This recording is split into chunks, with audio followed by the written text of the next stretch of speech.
Okay guys, we got everything man to finish to do this wall here. Got our plywood.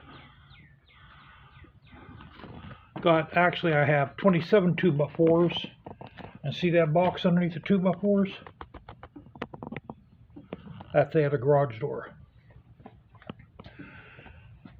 What we're gonna do is I'm gonna put the garage door on this side, and then on that side we're gonna put a door and a window. And these double doors we're gonna cut up. Hopefully I can bury them inside, but I don't know. Well, this plywood, we're going to use this plywood, that's 1/4 inch, and that's 1/2 inch. So we'll screw this on a frame first, then we'll put that over it. Then I have to make a decision if I want to put aluminum siding on the outside of this or like a stucco. So I got the motor for in here. I just have to get the bike in the driveway in order to put the motor on. Now I got the air cleaner on. I already fired it up a few times. It sounds pretty good. Let me set you guys down. I'll fire it up. See what she sounds like.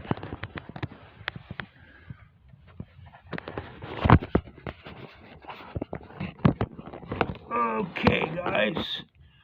There we go. I still have to put the electronic cover on. I gotta talk to you guys about that. All right, we filled the tank up.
Enough.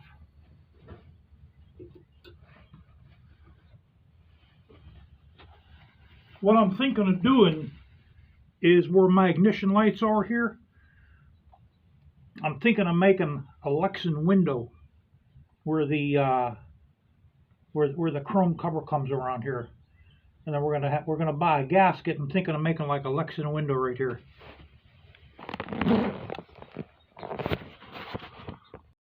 I still have to pressure wash the engine. What I'm going to do is I have a foamer. I have a foam cannon, and I'm going to foam up everything that I can foam up because I don't want to hit no electronic stuff. And maybe what I'll do where the compression release bulbs are, you know, like on top of the heads, I'll put some aluminum foil in there. That way too much water won't go in there. And I'm going to foam the entire motorcycle up, less the tank and like the gauges and the headlight and the forks, but the front wheel, the rear wheel, and the engine, and underneath the engine I'm going to foam it up, because there's still a lot of oil residue from when I didn't put the push rod tubes all the way up with those clips. And then we're going to pressure wash everything off. That should get all the oil residue gone. And then plus I have a leak on my inner primary gasket. There's more than one gasket there. There's a bunch of O-rings. And I did get a kit for that from Big Dog Parts. So as long as that holds up to this winter I'm going to take the outer and inner primary. I'll have to take the stator off. I'll have to remove the clutch hub, and we're going to put all new O-rings on that and make sure that's all torqued down properly. You know, and we'll put that big nut back on with a proper torque, and that has to be caked down with a red thread locker.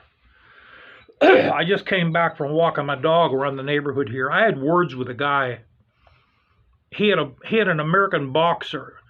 You know, I don't know if any of you ever watched some of my videos when I walk my dog over where the ballpark is.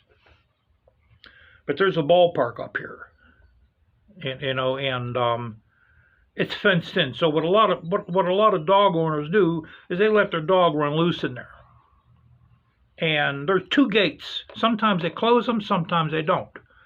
So I'm walking up to the fence, and the dog's on the other side of the fence. It's a boxer. He comes running up, starts going crazy at my Kita.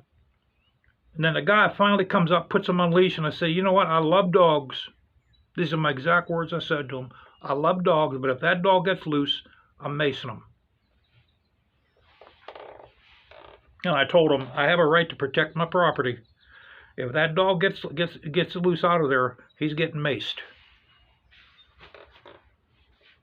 Because in the township I live in here, you're supposed to have a dog on a leash at all times. Whenever the dog is outside of your home or outside of the fenced area, you're supposed to have him on a leash. That's one of the leash laws we have here. You know, just like if I see a pit bull charging at me and I have my 454 Casull in me, you know, if I think my life's in danger, I have a right to shoot that dog with my 454 Casull. You know, that's my rights of self-defense here in the state of Pennsylvania. That's called a castle doctrine here. I hope it never happens. That's what I told him. I said, I hope it never happens because I love dogs. But if he gets loose, I'm macing him. You know, that's why I tell you guys, look up if you're carrying a piece, and if you have a license to carry a concealed weapon, look up your state's self-defense laws. Okay? Pennsylvania has one similar to Florida, where you have the right of self-defense. If you think your life is in danger or your loved ones' lives are in danger, you have the right to use deadly force. You know, and that goes for if a dangerous dog's charging me. If I think that dangerous dog is, you know, he's going to lunge at me, maybe try to tear my neck open, bro, I'm pulling out my pistol, and I'm sorry. But these people, you're supposed to have your dog on a damn leash. So it ain't my fault, ain't my problem. They can call the police, they can call Opie, they can call Andy, they can call whoever they want to call. You're supposed to have your dog on a damn leash. You know, and I love dogs, bro. I have dog blood in me. I'm not crapping you guys. I have my Max's blood in me. Because he had a tick on him. Okay? And the tick came off him and it bit me. So I have his blood in me. Matter of fact, sometimes when I'm sleeping, my wife tells me I bark in my sleep. You know, so what I'm going to start doing is, matter of fact, this is the first time I walked Kita in about 2 weeks. I'm going to start going to the area parks again like I used to do. And I'm going to try to avoid from walking over to that damn ballpark.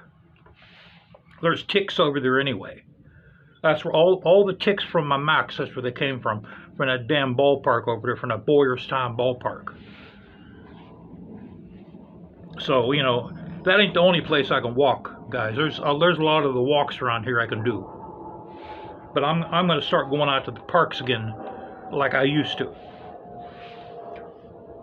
So, let me go get my electronics cover. I want to tell you guys something about this electronics cover. I have not seen one of these on any other big dog. I'm beginning to think this is either a prototype or a floor model. All right. I have looked at hundreds of Ridgebacks, all years, canines. I've looked at boxers, man, and I have not seen one of these on any other big dog.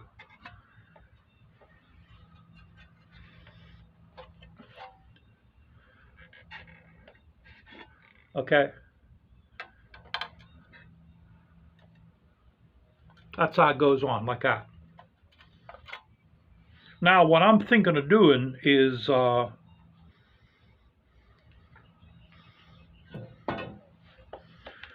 me see, this is, okay, this is the top right here.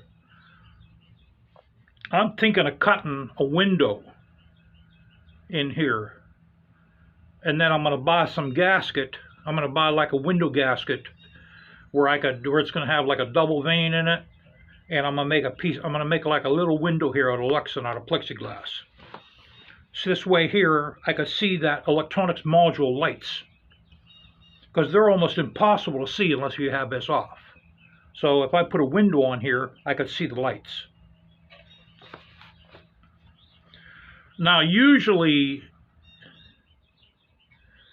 the electronic covers, they're on the big dogs, they are not shaped like this. They're not shaped like this. I have not seen another one that's shaped like this.